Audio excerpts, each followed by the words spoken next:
Prince, it seems like a lot of young and old men have heeded the King's call in 2009. On the ground, how has the response been from the province? But I think in that province, especially in that area around Kokstad, where the King was addressing the initiates coming back from the initiation school yesterday, it's something that it has been happening in that area. I remember that area, it was part of the Eastern Cape. Absolutely, it was because of the demarcation board that it was taken to KZN. So the practice of traditional initiation has been going on in that area. And the incidents were not that much high. I think when the King made that call to say they must go back to that, in that province, in that area, it has been happening in the traditional way. Yes. All right. Now, Prince, in the recent past, the tradition has been marred by botched or even fatal procedures. And how is KZN making sure that this is not going to happen to their initiates? I think the very same question that you ask, we may even ask along the lines of the Eastern Cape, because in that area, there is an organization which is called Nkonzo, which is headed by Obabu Kobo from that area. Yes. It is an effort combined by the Department of Health, the committee on the ground, the King himself, and the Department of Health, which is the same effort that it has been taken by the Eastern Cape, especially around the Pondoland area where the problem was rising very fast. Yeah. Now, Prince, the tradition has also been met by a lot of criticism by a lot of people who argue that it's lost its relevance, saying young men should go to hospitals or doctors for circumcision. What do you say to such people?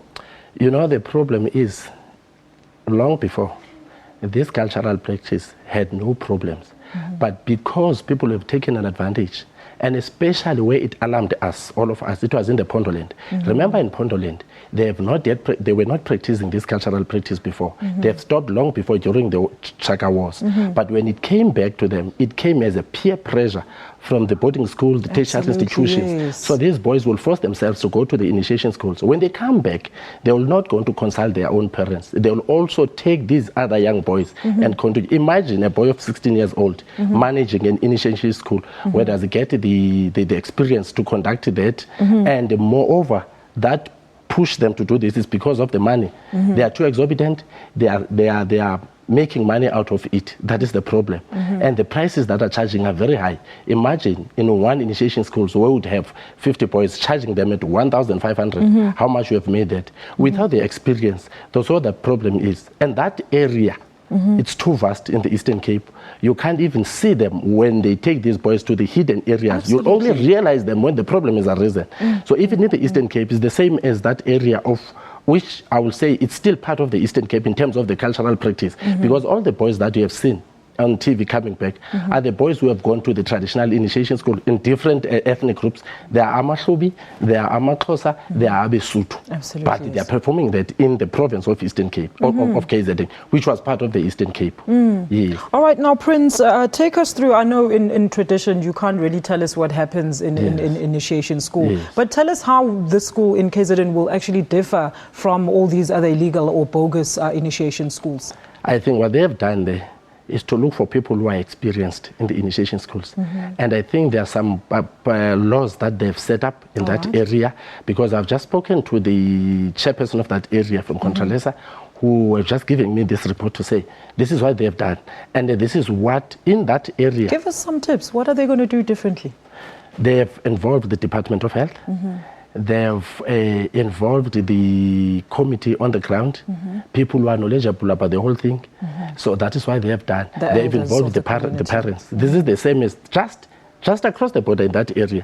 There is an organization which is called CODEFSA, Community Development Foundation of South Africa, which it has done that. In that area, CODEFSA have come up with a rescue center, meaning after realizing and searching these illegal initiation schools, we take these boys and to that rescue center. In that rescue center, we make sure that we'll involve the medical staff, people who have gone through this cultural practice, who will be knowledgeable how to assist in that area. We make sure that everything is in place. We assist even in terms of the sanitation in that area, so that the boys, they are safe in that area.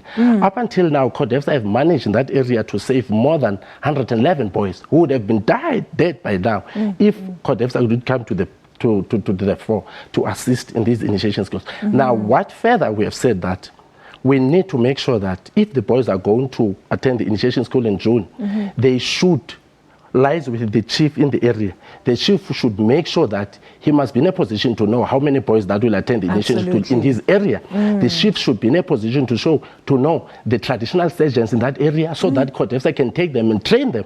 The chief should know how many traditional nurses, which we call amakangata, so that they are in a position to be trained. They know how to take care of the initiates in the initiation schools. By doing that, the chief should be in a position to point where the areas of initiation schools should operate, so that we avoid these initiation schools illegal that we would not know. So everybody will be accountable at the end of the day. So that we will allow a free flow of the medical staff who would visit there on daily basis. But Prince, people are going to argue, isn't this going to take away from the actual experience of the tradition itself? Not at all. It is because we are coming with the solutions, because of the challenges that are happening. Because if people didn't do what they are doing now, of taking these illegal initiation schools to that level, wouldn't come with these solutions. But what the experience we have seen and the solution that Kodefsa have come up with in that area of Kokstad, it has explained itself that this is the way to go. All right. And who will enforce these rules, Prince, to all the initiation schools? I think we have decided that the cultural practice, especially this one, should be headed by the traditional leaders. Absolutely. Hence, we have seen the king of the Zulus yesterday welcoming the boy. This should happen also in the kings of the Eastern Cape, doing the same. So that when the boys, they come back from the initiation school, they'll go directly to the chief's kraal, where the parents and the boys will come and collect their boys from there. So it should be known. And then by that, it gives an authority that these boys have done. Dignity. Yes. All right. And before you go, Prince, to a young man who's set to go to initiation school very soon, what can you say to them? I would say that those who knows that they have to practice, they have to go to this cultural practice, they should follow what we have said to them.